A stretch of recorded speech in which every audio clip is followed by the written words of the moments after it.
apresentando o podcast das gurias. Eu sou a Cat. Eu sou a Gabi e esse é o seu podcast de literatura.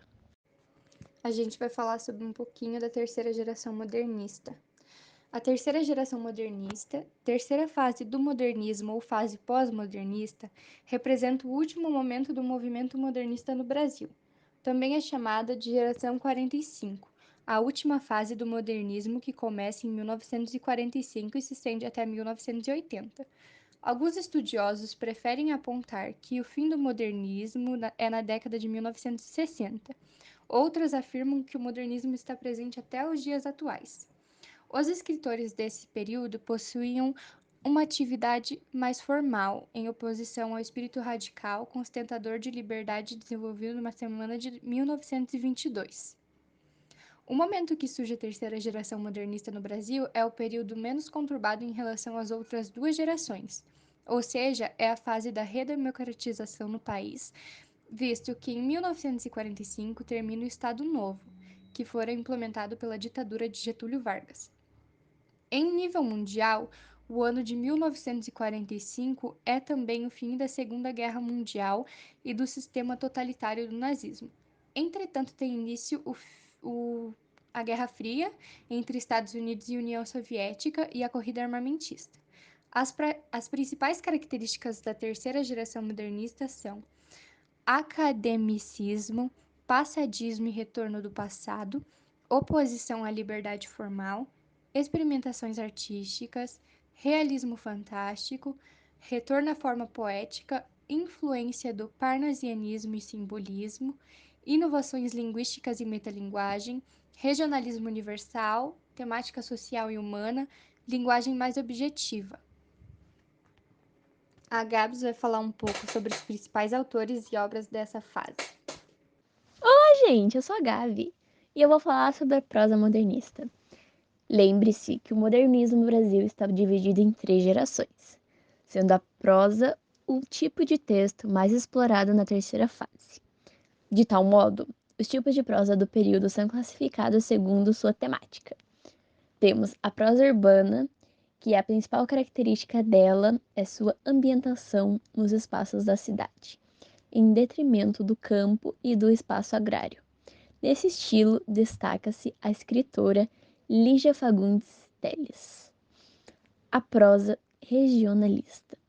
A prosa regionalista absorve, por outro lado, os aspectos do campo, da vida agrária, da fala coloquial e regionalista. Por exemplo, podemos ver na obra de Guimarães Rosa. Temos também a prosa intimista, que, por sua vez, a prosa intimista é determinada pela exploração de temas humanos e, portanto, é mais íntima, psicológica e subjetiva. Estes aspectos são observados nas obras de Clarice Lispector e de Lígia Fagundes Telles. O modernismo foi um movimento artístico literário que se consolidou no Brasil após a polêmica da Semana da Arte Moderna em 1922.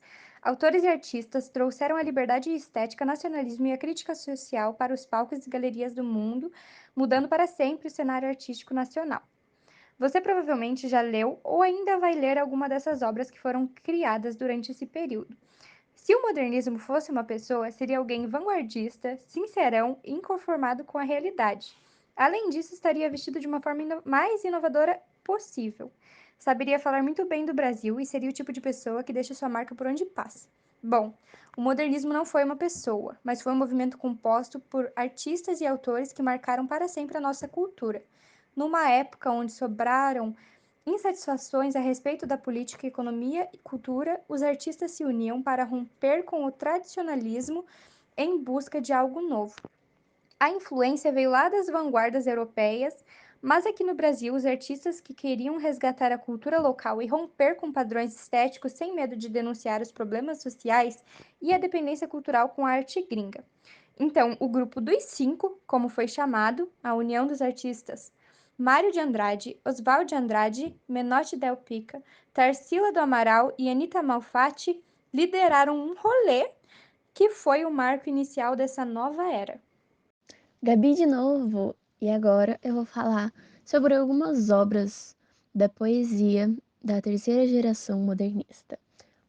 Morte e Vida Severina, de 1955, do autor João Cabral de Melo Neto.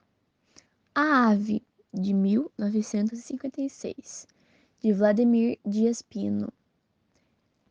Lavra Lavra, de 1962, de Mário Chamie. Língua Viagem, 1967, de Augusto de Campos. Poema Sujo, 1976, de Ferreira Goulart. Prosa da terceira fase do modernismo brasileiro. Ciranda de Pedra, 1954, de Lígia Fagundes Telles. Grande Sertão Varedas, de 1956, de João Guimarães Rosa. A Hora dos Ruminantes, de 1966, de José J. Veiga. O Fluxo Floema, de 1970, de Hilda Hilst. O Pirotécnico de Zacarias, de 1974, de Murilo Rufião. A Hora da Estrela, de 1977, de Clarice Lispector. É isso, gente. Tchau pra vocês. Beijinhos.